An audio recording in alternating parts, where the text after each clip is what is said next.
مفتی صاحب جس عورت کی عمر 60-70 سال ہو, اس کے شوہر کے مرنے کے بعد اس کی عورت 99 سال کی بھی ہو جائے, شوہر مرے گا تو 4 مہینے 10 دن عورت کو عدت گزارنی پڑے گی.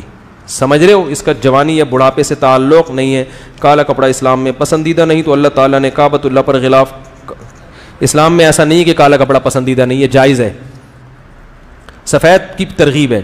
رہا یہ کہ بیت اللہ پہ کالا کپڑا کیوں ہے, وہ اس لیے ہے کہ کالے رنگ پر نظر جمانا آسان ہوتا ہے, کیونکہ وہ روشنی کو جذب نہیں کرتا. سفید رنگ پہ زیادہ دیر تک نظر ٹکانا مشکل, بہت مشکل.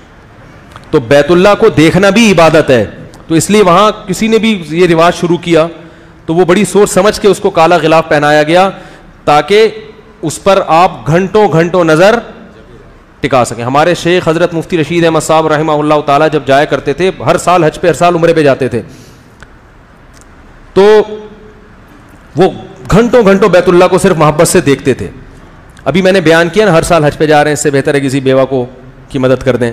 تو ایک صاحب نے مجھے کہا اس کا مطلب جو علماء ہر سال حج پہ جا رہے ہیں یا جو لوگ جا رہے ہیں, میں نے کہا اگر وہ اور بھی دیگر کام کر رہے ہیں, بہت سو کو اللہ نے اتنا پیسہ دیا, جیسے ہمارے شیخ ہیں ان کو اللہ نے اتنا دیا ہے کہ وہ ہر سال عمرے پہ جاتے ہیں, لیکن وہ غریبوں کا خیال بھی کرتے ہیں. بعض لوگوں کو اللہ نے اتنا دیا ہے وہ ہر سال جائیں عمرے پہ, ان کو کوئی نہیں منع کرتا, کیونکہ وہ دوسرے پر بھی خرچ کر رہے ہیں.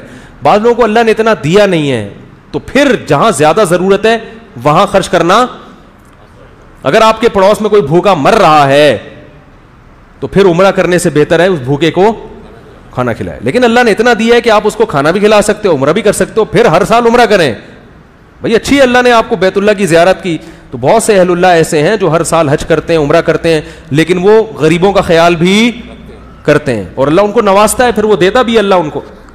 تو میں نے تو ان لوگوں کا کہا ہے کہ جو صرف ایک چیز کو فوکس کر رہے ہیں کہ ہر سال عمرہ,